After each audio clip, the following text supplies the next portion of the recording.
What up, peeps? How's it going today? Well, yesterday I was thinking a little bit about happiness, and with the holidays upon us, it's always one of those times where I try to share my gratitude with the things that I do have in this life. There's enough complaints out there for everyone. Um, Complaining really is only a way of playing the victim and getting sympathy, whether it's from others or from ourselves, or the poor me attitude, which I talked about the other day. But I was thinking, with the holidays in order, there's a lot of people who have hard time during the holidays, a lot of people who don't have connections or family, and then there's a lot of people who have huge families who they can't stand, or maybe people they don't want to see. You imagine you wait all year long for, well, you don't wait all year long, but you you spend the whole year thinking, okay, here come the holidays, and so many people are actually concerned about it. They're worried about arguing with their weird uncle or their angry father, whoever it might be. So during these holidays, I'd just like to give you 10, 10, 10 pointers that I collected out of my own studies, my own history of trying to explore what happiness is. And mind you, this is not given to you on any arrogant terms of this will give you happiness and the nose up in the air attitude. I long since realized that there are no gurus to teach you happiness. It just doesn't happen. Because life is complicated and each individual is unique. But knowing ourselves and really respecting and loving ourselves means that we have to do everything we can to try to live in the best mindset we can. I have frustrating moments, but they're nothing like they were, say, when I was younger. I get over my frustrations in like 1 minute, if that. Like, it's in and out. I've learned to let things flow. I've trained myself to just let the bullshit flow through me. Sure, I get frustrated sometimes, but I never really get angry. And that's something I've really found is important, to eliminate that anger that you might have or resentment, because it always comes from somewhere. So, to get on with the list here, I did a list of 10 things here, but the first three are actually two different things, so you could call it 13 tips, but I didn't want to, waste a few of the pointers on things that refer to yourself and others. The first one is don't be a punching bag for others and or yourself. That was the second part of it. Don't let other people push you around. Don't let other people tell you what to do. Don't let other people tell you how you should dress, how you should feel, how you should act. It's like somebody said earlier when I mentioned to somebody about trusting large institutions, and one of the subscribers said, I don't trust anyone who claims to have authority over me. And I thought that was a perfect way to really sum it up, because I've always questioned authority, but for authority to have any real bearing or relevance in my life, that authority has to prove that it has been beneficial in the past. And often the authority lies in an institution, not the person. It gets really complicated. But don't be a punching bag for other people by telling you what you should do, what you should eat, how you should dress, your behavior. People who tell you, oh, you should be more like this or more, fuck you. I just live your own life. If you meet a lot of resistance from a lot of people, then maybe you'll question who you are and say, maybe I'm a jerk, and start changing the way you are. But if overall your interactions are positive with people, then it's not worth putting up with other people's bullshit or telling you that to change or who you should be. And as I said, or yourself. Don't be a punching bag for yourself. Beating ourselves up is the worst thing that we can do. And we all do it. We all think I could have done better. I could have tried harder. It's just the human condition. You laugh it off and use that as a lesson to try harder next time. So, number 2 is stick to your boundaries, which I've made several videos about this topic. That means sticking to your boundaries with yourself, meaning don't allow other people to cross the boundaries of what you're willing to tolerate. It's going to be different for each person. Some people, for example, would be welcoming. Show up at my door anytime. Come on in. And then some people would be like, no, don't come without calling. Some people with love may say certain behaviors are acceptable and others are not. Everyone has their own level and threshold of tolerance. But sticking to your boundaries as an individual, it can seem painful at first. because when you tell others how you feel, and boundaries mean you say, this is how I feel when you do this. And people don't like to hear that. They don't want to hear your emotional unloading on them, but it gives them a check to say, you did this and it crossed my line. And they can say anything they want about it. Oh, you're a wimp, or you're just a wuss, get over it. No, you stand by your shit and say, no, this is how I feel. If you don't like it, once again, fuck you. And but not just sticking to your boundaries with others. Once again, this is a two-part thing, or with your own boundaries, but following others' boundaries. There are so many people that set their own boundaries, but refuse to follow anybody else's. They don't even care what other people's needs are. They don't care what buttons they push, or, this is a person that I should be this way with, and this is a person I should be this way with. I've learned my interactions as the years go on. But sticking to your boundaries is key because of the next one, number 3. In order to stick to your boundaries, you have to be honest with yourself. And once again, this is the third one. It's a two-parter. Being honest with yourself is extremely important. But being honest with others is important too. And usually when we talk about honesty, we talk about being honest with others. We say, oh, don't lie to people. But how often do we really expound on the idea of lying to ourselves? We do it all the time. Whether we're suffering from a Dunning-Kruger, thinking we know more about something than we do, or whether we're just putting ourselves down because it's an easy out. It's a good way to play the victim. Victimhood is perhaps the worst thing you can do in your life. Don't play the victim. It never works out. You might get some sympathy short term, but in the long run, you're stuck with yourself. So being honest with yourself means letting that shit go and just moving forward, even when you make mistakes. And being honest with others is extremely important too, because we all feel it in our gut when we're not being straight. Number 4 is let go of control of yourself and others, or I should say of others only and not yourself.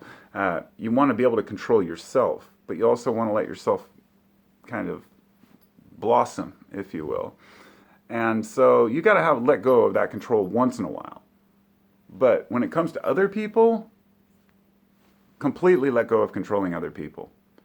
You might expect a person to behave a certain way around you, or a husband or a wife or a father, son, parents, kids, whoever it may be, to say, I expect this from this person, but the control freak will completely try to mold that person to act the way they want. And there are a lot of control freaks out there.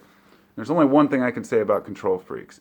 People who try to control others are completely lacking control in their own lives most of the time. Whether maybe not in their financial or their physical life, but maybe their psyche. There's always something that's missing, because for us to try to control others, it just shows a lack of character. And I do not let anybody control me. And I'm saddened by the people who are controlled by others. And number 5 is lower your expectations. That might sound like kind of a drag sometimes. Think of it maybe not so intensely, not just with other people, but maybe you go on a vacation. A lot of people are planners. The kind of person who says, I'm going to go here on Saturday, we're going to go here, we're going to go here, we're going to do this and this and this. And then all of a sudden, they get in a rental car accident. Throws a crimp in their whole plans, right? Instead of just going with the flow, they just completely obsess over it. No, now we can't do this. And they come back from their trip thinking, oh man, oh dude, we had all these plans and everything fell through. If you're not trying to control your world, as the previous one, letting go of control not just of other people, but of situations, going with the flow, then you can lower your expectations. I think a lot of people expect that they should get something great in life. There are a lot of entitled people out there, and I've realized over the years there are a lot more than I thought there were. A lot of people who truly think that they're entitled to fame, or entitled to fortune, or entitled to be respected. And those are all things you have to earn, A poor person who, who has lived on nothing, who spent all their time, say, learning, can conduct themselves a hell of a lot better than a rich person who goes broke, if that person's never understood other people. And anyhow, lowering our expectations of ourselves can actually be a slippery slope. So I would say have high expectations of yourself, but not so high that you think that you are entitled to more than you are. Number 6, be flexible. And that goes along with the previous one I said. Like when you're on vacation, and I mentioned that. Something happens, go with the flow. If somebody makes a change of plans, so what? Just go with the flow. You're not going to be able to change it by getting frustrated about it. Number 7 is pretty simple. Be kind. Be a nice person. I could probably sit here and expand on this for, a period of time, but I won't. Being kind is very simple. Don't be a jerk. You know when you're being a jerk. We all do. I catch myself sometimes doing it. I'm like, damn it, don't do that, Don't be a jerk, because all it's going to do is frustrate other people, which will in turn frustrate yourself. So, number 8, embrace change. And I guess that's kind of tied in with the previous one about being flexible and going with the flow, and also lowering your expectations. Embracing change means that we're open to the way that the world works. Now, the key thing here, this doesn't mean that we can't change things that we don't like or work to change things in society that we want to improve. It's not about completely letting go of all of our dreams and desires and saying, screw it, I'm just going to take it as it is. That is one approach, but embracing change just means that when something does happen, let's say a majority of society decides they want to go a certain direction. Okay, it is what it is. You can't change them. You can only go back to sticking to your own values. Because ultimately, groupthink is something that everyone is prone to fall into. It's much easier for us to look back on history and say, oh, this is what our ancestors did, or this is what this group of people did, and I trust them because I want to trust them, because I need to trust them. Because otherwise, if people don't trust someone, they're left with nothing. Even folks who say they distrust the entirety of society and government, a lot of these people are still members of religious institutions where they're trusting a guy like the Pope, a dude with a stupid hat on, who claims to represent the holiest of all existence. To me, that is so absurd and outside of reality, but I don't complain about it, because if that's what they want, then that's what they want, if that's what the people want. And I've noticed that when there's a vacuum, it will be filled. People have a need for that understanding, even if it's just fairy tale and fantasy. And so number 9 and 10. Number 9 is look for the silver lining always. Call it the glass half full if you want. We hear it all the time, but I truly believe that if we practice it, we can improve it. I have caught myself over the last several years, when something happens, instantly trying to think of the positive of it. Like even with what's happened with politics, what's happened with COVID, what's happened in the world with war, all these different things. I've even, rationalized World War II and Hiroshima and Nagasaki, and thinking, at least we did it back then and saw the devastation when we only had a few nukes before the entire world had them. Maybe it saved us a nuclear annihilation. You can't retrospectively analyze everything that you can't see because it didn't happen. That gets into complicated territory too. But looking for the silver lining, always, even if it might not really be there, will make us happier and less frustrated. And number 10, love and be loved. And this is a little more difficult because not everybody has someone in their life to love and that loves them. And even those who do,